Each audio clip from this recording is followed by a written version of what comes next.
শুভ দুপুরের অনেক অনেক শুভেচ্ছা রইল আমার সমস্ত বন্ধুদের। আজকের আইটেমে রয়েছে লাঞ্চের মেনুতে ভাঙন মাছের ঝোল, তাও বা আবার ফুলকপি আলু দিয়ে।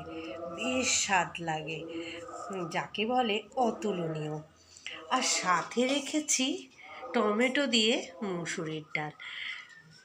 সত্যি কথা বলতে ডাল ছাড়া আমার একেবারেই চলে না। আর আলু সেদ্ধ মাখা হবে, এখনও মাখা হয়নি। যখন লাঞ্চ করতে বসবো তখনই মেখে নেবো। তো যাই হোক, এই মুহূর্তে রান্নাটা নামিয়েছি কড়াই থেকে, তাই ভাবলাম একটু শেয়ার করে নিই আমার বন্ধুদের সাথে। শুভ দুপুরে শুভেচ্ছা আবারও রিপিট করলাম আমার বন্ধুদের। তো এই মাছটা সত্যি অসাধারণ লাগে, ভাঙন মাছটা শীতের সিজনে ফুলকপি আলু দিয়ে তৈরি করলে। অনেকে শুনেছি আবার সর্ষে বাটা দিয়ে খায়, তো আমি কখনো খাইনি। আমার এভাবেই ভালো লাগে ঝোলটা, একটু ধনেপাতা নামাবার সময় দিয়ে দিলে বেশ ভালো লাগে। যারা যারা খেয়েছেন তারা ঠিকই জানেন এই মাছের স্বাদ। তো আমি তো খুব একটা মাছ ভক্ত না, তবুও খাই গুণাগুন্তি কয়েক রকমের মাছ। তো যাই হোক, লাঞ্চটা শেয়ার করে নিলাম।